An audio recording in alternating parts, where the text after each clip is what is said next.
Thank you very much, Leslie. And unlike these two individuals, they look very similar, don't they? I have no disclosures. If you want to send me an email, here's my email address. Today I'm going to be talking about hereditary GI tumors, hereditary renal tumors, spend a little bit about hereditary breast and ovarian cancers, and maybe talk a little bit about hereditary tumors in children. Constitutional mutations in genes controlling DNA repair, cell cycle regulation, and cell apoptosis can determine an individual's tendency to develop cancer. Hereditary cancer accounts for about 5 to 15% of cancer diagnoses, so about 1.5 million people each year will have a hereditary related cancer. When should we, as radiologists or physicians, think about a hereditary cancer syndrome? First of all, if we see a same or related cancers in 2 or greater first-degree relatives. A cancer diagnosis in a relatively young age, less than 50, or in multiple relatives who are less than 60. Multiple cancers in one individual, bilateral cancers or multiple rare cancer in greater than one relative, in one or greater relative, and autosomal dominant pattern of inheritance. Let's talk about the GI tract, which is my home. And actually, this is a very current topic because this is actually an article from this month's Radiographics, and a lot of what I'm going to be saying in the following slides is taken from this article, so I strongly recommend you look at it. Hereditary GI cancers account for about 5 to 10% of GI cancers, and not only do they get GI cancers, but they can get cancers of the liver, pancreas, biliary tract, GU tract, lungs, breast, brain, and skin. And patients may develop one or greater cancers either synchronously or metachronously. Lynch syndrome is responsible for about 4 to 5% of patients with colorectal cancer, and the other hereditary cancer syndromes account for about 6% of colorectal cancer. And these are the tumors I'm going to be talking about. Let's talk about Lynch syndrome, and Lynch syndrome is associated with these abnormalities in chromosomes. And patients with Lynch syndrome not only get colon cancer, but also endometrial, urinary tract, ovarian, gastric, small bowel, pancreatic and biliary, and brain neoplasms. 1 in 297 Americans are Lynch positive, so that's more than 1 million Americans, and 95% do not know it. And the Lynch criteria, you should have at least 3 relatives with Lynch syndrome, with colorectal cancer, cancer of the endometrium, small bowel, ureter, or renal pelvis. What are the screening recommendations for Lynch syndrome? Colonoscopy every 1 to 2 years beginning at age 20, annual transvaginal ultrasound and endometrial biopsy beginning at the age of 30, and a baseline upper GI endoscopy beginning at the age of 30, and gastric biopsy every 3 to 5 years if there's a family history of gastric or duodenal cancer. What is our role in imaging? CT for diagnosis and staging colon cancer, and PET-CT for staging, and MR for staging rectal cancer. Now, would I recommend CT colonography or double contrast barium enema for patients with known polyposis syndromes? No, I think those patients should probably go to optical colonoscopy. Let's talk about familial adenomatous polyposis, and where you have, hundreds of polyps, adenomas that turn into cancer almost invariably. And these patients get their colon cancers between the ages of 15 and 25 years. Autosomal dominant, 80% have a positive family history, and 20% there's a new mutation, and apparently it's on the short arm of chromosome number 5. And the incidence is between 1 in 6 and 1 in 13,000, 100% penetrance, and these patients just have dozens and dozens of adenomas. Colorectal cancer invariably occurs by the age of 40 or 50 unless the patient has a prophylactic colectomy. But what are some other cancers? Gastric, periampullary, small bowel, and thyroid cancer, also hepatoblastoma and medulloblastom in the brain. There's a variant, which is the Gardner's variant, and patients get the GI polyps, osteomas, which we see on this CT, desmoid tumors, epidermoids, and soft tissue tumors. Desmoid tumors, or aggressive fibromatosis, is probably related to surgery and is the most important association with colorectal cancer. And these patients can get obstruction, invasion of vital organs, and abscess formation. So what are the patients who have familial adenomatous polyposis? They should probably get annual colonoscopy beginning at the age of 12 to 14 until their colectomy, which should probably be done in their 20s. Upper GI endoscopy when colon polyps are diagnosed, or at age 25, because these patients get both benign and malignant polyps of their stomach and duodenal and ampullary polyps as well. Annual thyroid ultrasound beginning at the age of 25 to 30. If there's a family history of desmoids, or if the patient's had prior abdominal surgery, abdominal MR or CT every 1 to 3 years after colectomy. And so what should we do? Upper GI and double contrast barium enema? Well, double contrast barium enema, my residents barely know how to perform one because we do so few of them. CT and MR for diagnosis and staging colonic and duodenal cancers and desmoids. CT and ultrasound for thyroid cancer and hepatoblastoma. MR for medulloblastoma, and CT or plain X-rays for osteomas. Juvenile polyposis syndrome, it's the most common hemorrhagic syndrome. It's autosomal dominant, germline mutation on this gene, and juvenile refers to the type of polyp, not at the age of onset. So infants with juvenile polyps usually present with acute or chronic GI bleeding, intussusception, and prolapse. Adults who present with juvenile polyps have acute or chronic GI bleeding, and polyps are most commonly found in the rectosigmoid. And they have these large glands, typical of these polyps. As I said, you can get polyps in the colon and rectum. These patients get gastric, stomach, gastric, small bowel, and colon polyps. And some of these patients get hereditary hemorrhagic telangiectasia, which we see here in the liver and we see on the tongue and on the lips. These patients should get colonoscopy every 1 to 3 years, beginning at the age of 12. Upper GI endoscopy every 1 to 3 years, beginning at the age of 12. And if they have this mutation, they should probably get a cardiovascular exam to look for hereditary hemorrhagic telangiectasia. And what is our job? Upper GI and air contrast barium enema for polyps? Well, they probably should have endoscopy, and CT for gastric polyps, AVMs, and colon cancer. Now let's talk about Peutz-Jeghers syndrome. And these are small bowel polyps with multiple intussusceptions, and these patients get a rather distinctive perioral pigmentation. These patients can get gastric, small bowel, colonic, and pancreatic cancer. And also there's an association with breast, uterine, cervix, ovarian, and testicular cancer. And so here we can see on this MR study these multiple small bowel polyps, and here we see it on CT. And so what are the recommendations for patients with Peutz-Jeghers? They should probably have a CTE, or if they're younger, MRE, and upper GI endoscopy and colonoscopy at the age of 8. If there are no polyps, repeat at the age of 18, then every 3 years. MR and MRCP and or endoscopic ultrasound of the pancreas every 1 to 2 years at the age of 30.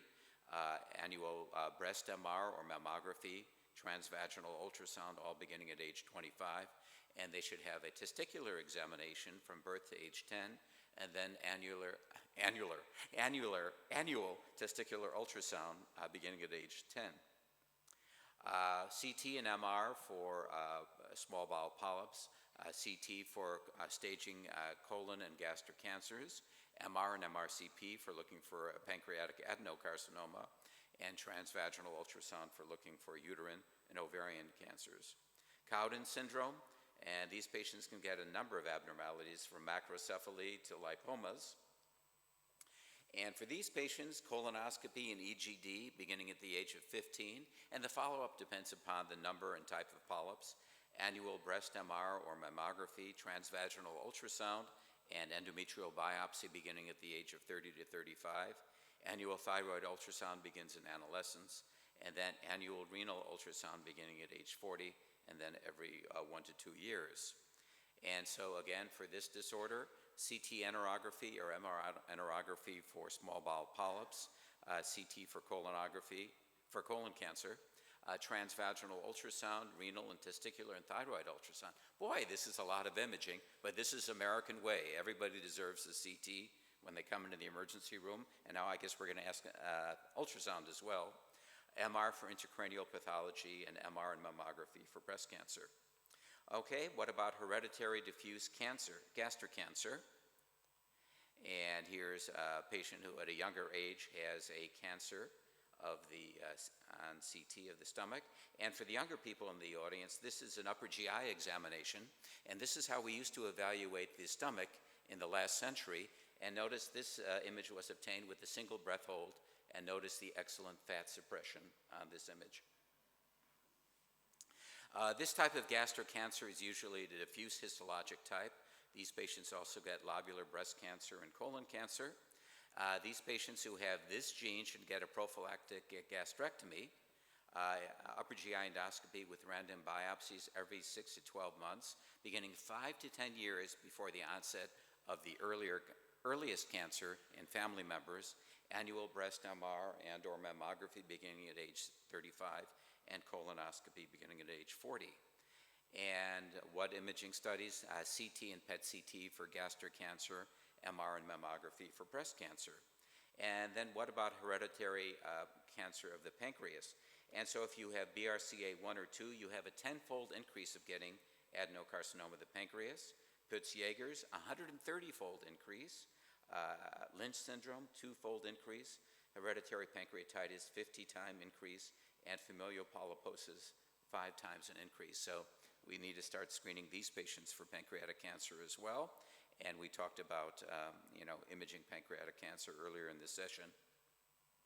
These patients should probably get annual MR and MRCP or endoscopic ultrasound, and beginning at the age of 40 to 45 or 10 to 15 years younger than the age of the youngest relative who develops pancreatic cancer. I'd like to spend a little bit of time on renal tumors. It's the 6th most common cause of cancer in the U.S., and 5 to 8%, and some studies say up to 58% have a hereditary component. Von Hippel-Lindau, and here we can see a patient who's got bilateral renal cell carcinomas. So when you see bilaterality, you think about a hereditary syndrome. Here's a patient who has a angioblastoma in the cerebellum, and here's the patient with Von Hippel-Lindau with multiple pancreatic cysts, and again, bilateral renal lesions and a angioblastoma in the spine, and bilateral renal lesions again. These patients could get have their eyes examined. I can't say that word. Catecholamines to look for a pheochromocytoma and paraganglionoma. Biannual MR of the brain and spine from age 12. Annual ultrasound, age 16. Abdominal MR to look for these tumors, and when you start acting on them when they're greater than 3 centimeters in size. Tuberous sclerosis, again, they can get the cystic lesions in the lung, and they can get bilateral renal angiomyolipomas and cancers, and they can also get brain neoplasms, and here we can see these large bilateral angiomyolipomas. These patients need brain and abdominal MR at the time of diagnosis, annual MR if abnormal, otherwise every 2 years. AMLs require routine follow-up. If they're greater than 5 centimeters, these fatty tumors should probably be treated because they can bleed. And renal cell carcinomas usually wait till they're 3 centimeters or greater before you remove them. 20 to 40% develop renal cell carcinoma. It's almost always clear cell, and again, it's usually not terribly invasive or aggressive, so a 3 centimeter threshold is pretty good. Bird-Hogged Dubey is another one, and there's actually an article this month in AJR about bird-hogged Dubey syndrome, and here are some 2 images where this patient had the cystic lesions in the lung and also bilateral renal cell cancers. And these patients typically have these fibrofolliculomas on their skin. And here is a patient who's got bilateral renal cell neoplasms.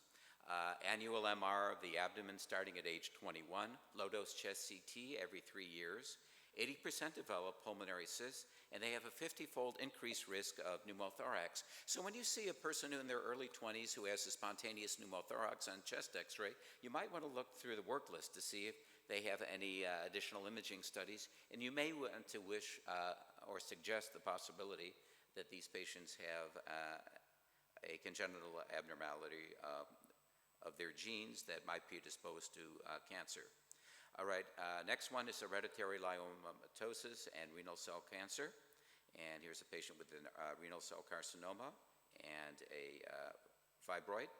And I bet you never thought you'd see the Krebs cycle again, but this is a defect in fumarase. Because of these aggressive tumors, these have to be removed immediately, where with the others in patients with a Van Hippel-Lindau and Hogged Dubey, you wait till they're 3 centimeters in size. With this disorder, the 3 centimeter rule does not apply. Here's hereditary papillary renal cell carcinoma. These are slow-growing tumors, and you remove the tumor when it's greater than 3 centimeters in size. And finally, Lynch syndrome. You know, we know Lynch syndrome gives you colon cancer, but also upper GI tract or upper epithelial lesions of the urinary tract are the third most common cancer in these patients, and they occur in 2.5 to 5% of patients. And for Lynch syndrome, you follow the GI recommendations that I mentioned earlier. They recommend endometrial sampling annually and annual urinalysis and get a CT urogram if there's hematuria. There's no established recommendations for urologic surveillance in patients who are not symptomatic. BRCA1 and BRCA2. These patients have an significant increase in incidence of breast cancer and ovarian cancer. And BRCA1, 46% will get breast cancer, 39% for ovarian cancer, and also similarly high for BRCA2. These patients can also get, the male patients can get cancer of the prostate, melanoma, and pancreas as well. And these patients usually should get a TAH-BSO after completing childbearing. And tamoxifen is helpful in these patients. As to recommendations, we heard a very nice lecture prior to mine about the recommendations. You can go to the American College of Radiology website, and usually for high-risk patients, you get alternate mammography with MR of the breast. And for ovarian cancer, there's not, the recommendations are not very strong because, you know, the best way to prevent ovarian cancer in these patients is to do hysterectomy and bilateral salpingo-oophorectomy. And I do strongly suggest that you follow the American College of Radiology guidelines, or other this gentleman will call an airstrike on your institution. So you follow the American College of Radiology recommendations. Pediatric cancer predispositions, there are quite a few of them. This is just one from the literature, Lee Fraumeni, and I'm mentioning that because these patients also live to adulthood and they also need to be screened. And this is one of the few syndromes in which, the pediatric syndromes, they recommend whole body MR every 12 months from diagnosis, brain MR every 12 months from the time of diagnosis, and these patients also need abdominal and pelvic ultrasound. In conclusions, the hereditary cancer syndromes provide an invaluable model for broadening our understanding of cancer development, and it's an important health issue in its own right. Improved clinical outcomes through lifestyle modification, access to screening, appropriate therapies, and timely surgical intervention depend on identification of high-risk families. And it's critical to identify these individuals and their family members and to recommend screening. Our role as a radiologist is, first of all, to do the screening, make the diagnosis, staging, if the cancer has developed, assess treatment response to therapy, postoperative complications, and to look for tumor recurrence. And finally, at least in the United States, often healthcare is very disjointed. A patient is seeing multiple providers, multiple clinicians, and sometimes we as a radiologist say, hey, this patient's got a renal mass, and this patient's got a spontaneous pneumothorax. So sometimes we're the ones to suggest perhaps this patient has a hereditary cancer syndrome, and I thank you very much for your attention.